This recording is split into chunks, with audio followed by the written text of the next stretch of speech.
Assalamualaikum warahmatullahi wabarakatuh. Shalom. Salam sejahtera buat kita semua. Perkenalkanlah saya Dorus Sorocomna, SOS MM dengan nomor daftar hadir 45 PKN 2 Angkatan 17, Jabatan Kepala Dinas Perumahan dan Kawasan Pemukiman. Saya akan memaparkan laporan implementasi proyek perubahan dengan judul Strategi Peningkatan Kesejahteraan Masyarakat melalui kolaborasi beda rumah tidak layak huni bagi masyarakat asli Papua di Kabupaten Teluk Bintuni. Kabupaten Teluk Bintuni memiliki potensi ekonomi daerah yang cukup besar yang terlihat dari nilai PDRB pada tahun 2019 mencapai 31,39 triliun rupiah atau terbesar di Papua Barat. Namun, tingginya nilai PDRB dan pertumbuhan ekonomi di Kabupaten Teluk Bintuni ternyata tidak dibarengi dengan penurunan angka kemiskinan yang signifikan.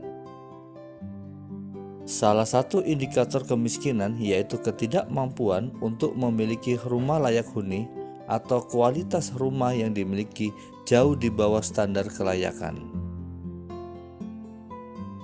Pemandangan rumah tidak layak huni di Kabupaten Teluk Bintuni masih banyak dijumpai di pemukiman padat penduduk, wilayah pesisir hingga daerah pegunungan maupun pedalaman yang terisolir. Padahal secara konstitusi setiap orang mempunyai hak untuk mendapat rumah layak huni dalam kawasan yang sehat dan aman.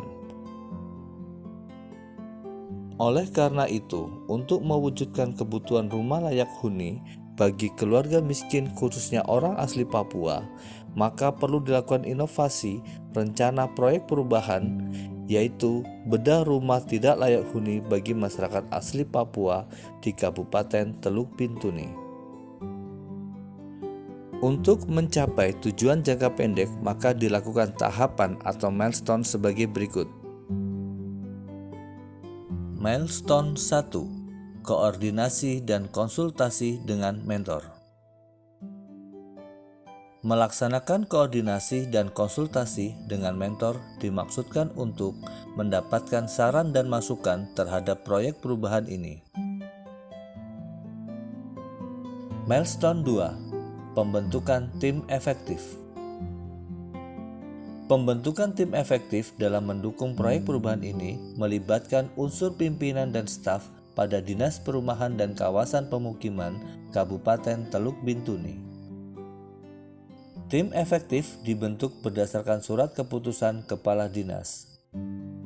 Milestone 3. Koordinasi dan konsolidasi dengan stakeholder terkait. Pelaksanaan proyek perubahan tentang strategi bantuan bedah rumah bagi masyarakat asli Papua dalam upaya peningkatan kesejahteraan perlu didukung oleh semua pihak.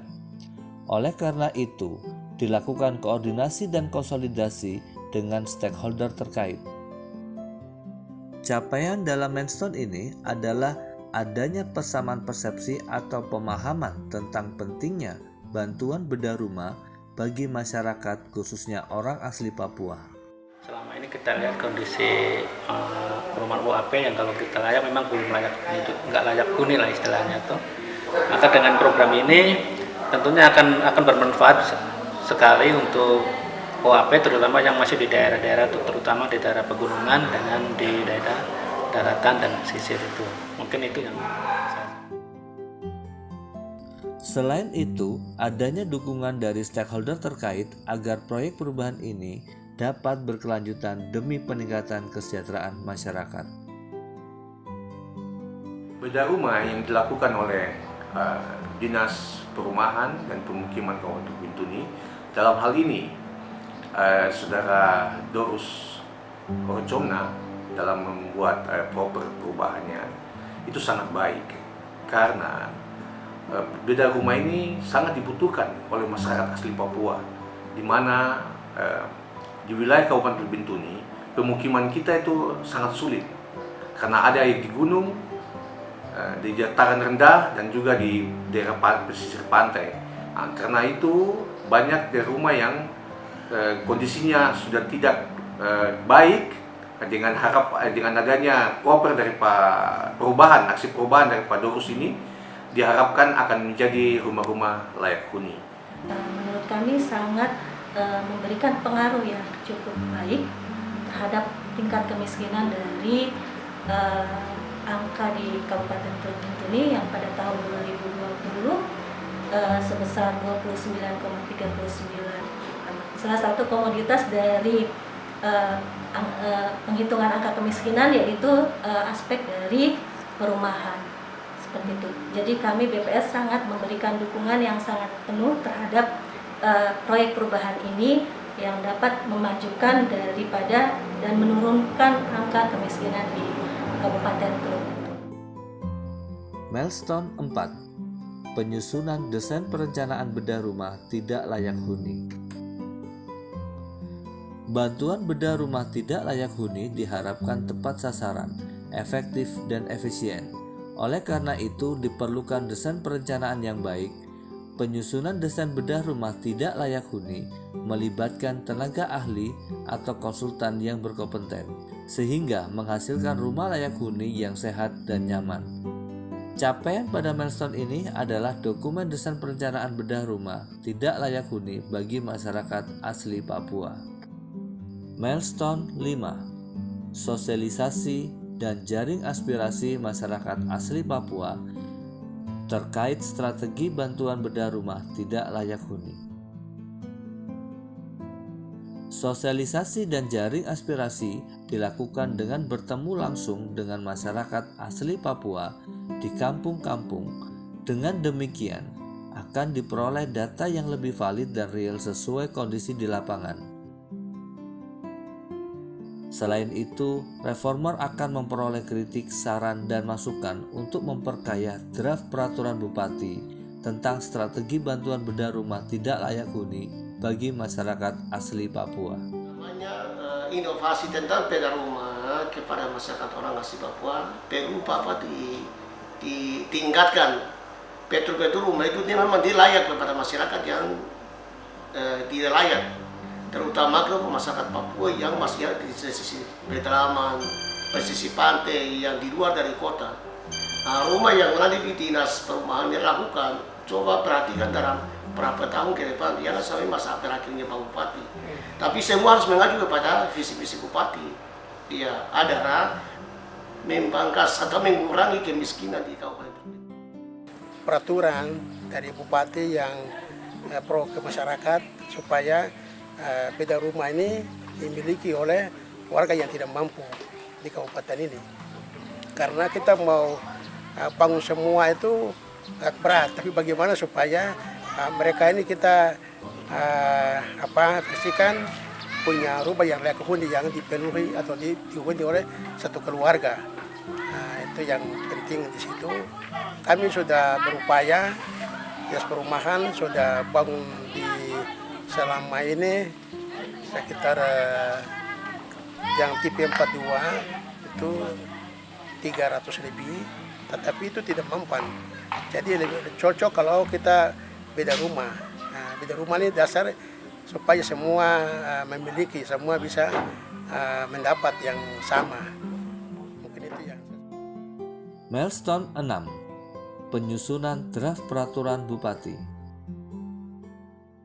Setelah memperoleh data yang cukup, selanjutnya dilakukan proses penyusunan peraturan bupati tentang strategi bantuan bedah rumah tidak layak huni bagi masyarakat asli Papua. Proses penyusunan draft peraturan bupati dilaksanakan pada tanggal 23 September sampai 1 Oktober 2021 dengan memperhatikan saran dan masukan dari berbagai pihak. Milestone 7. Penyerahan draft peraturan bupati. Setelah tersusun draft peraturan bupati tentang strategi bantuan bedah rumah tidak layak huni bagi masyarakat asli Papua, maka selanjutnya diserahkan kepada Kepala Bagian Hukum Setda Kabupaten Teluk Bintuni untuk dipelajari dan dikonsultasikan lebih lanjut. Saya menyerahkan draft peraturan Bupati untuk beda rumah untuk orang asli Papua yang akan dikerjakan di Kabupaten Teluk Bintuni. Penyerahan draft peraturan Bupati tersebut dilaksanakan di ruang Kabag Hukum Setda Teluk Bintuni pada tanggal 5 Oktober 2021. Yang mana bahwa rancangan aksi perubahan ini akan diusulkan rancangan peraturan Bupati tentang pelaksanaan bedah rumah layak huni bagi orang asli Papua. Kami siap menerima rancangan ini untuk diteruskan dan ditetapkan sebagai sebagai peraturan Bupati Teluk Bintuni tentang bedah rumah layak huni bagi masyarakat asli Papua.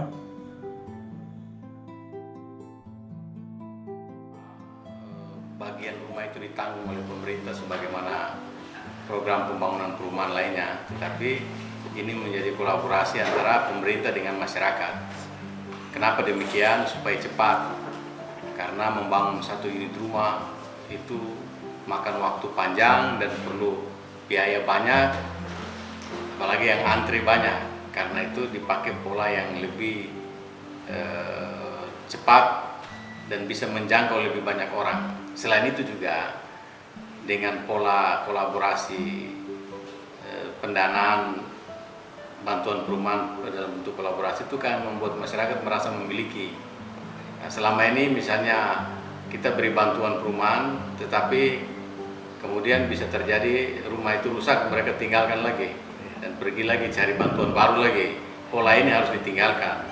Maka itu pendekatan yang dibuat oleh Pak Kepala Dinas Perumahan Bapak Dorus Orocomna ini sesuatu yang bagus. Ke depan kita menggunakan pola itu, karena itu akan lebih banyak menjangkau banyak masyarakat, tapi juga ini masyarakat terlibat langsung di dalam proses pembangunan rumah, karena dia merasa memiliki, karena dia juga punya modal dalam pembangunan rumah selain yang dibantu oleh pemerintah. Perumahan rakyat itu bukan satu program prioritas, apalagi berkaitan dengan upaya kita untuk menurunkan angka kemiskinan. Kita termasuk masih ada dalam kategori nomor urut 5 kemiskinan Papua Barat. Kita harus turunkan lagi sampai dengan angka ideal kita nanti, karena itu salah satu kebutuhan terpenting adalah Misalkan biasanya orang tua di rumah tinggi tidak punya rumah, pakai rumah korek kayu. Jadi saya minta terima kasih kepada pemerintah yang dia bisa membantu untuk ini, karena kan dapat rumah dinas atau rumah yang baik. Lalu jadi semua lewat ini anak kepada dinas Dorus yang membantu bapak om dengan rumah yang baik. Jadi saya mau datang di sini tidak bisa kekurangan, langsung dapat pakai, dan kita terima kasih kepada pemerintah yang bisa membantu. Demikian laporan implementasi proyek perubahan yang berjudul Strategi Peningkatan Kesejahteraan Masyarakat melalui kolaborasi beda rumah tidak layak huni bagi masyarakat asli Papua di Kabupaten Teluk Bintuni. Ucapan terima kasih saya sampaikan kepada Bupati Teluk Bintuni, Bapak Coach, mentor, dan semua pihak yang tidak dapat saya sebutkan satu persatu. Mohon maaf bila ada kekurangan. Assalamualaikum warahmatullahi wabarakatuh. Shalom, salam sejahtera buat kita semua. Selesai.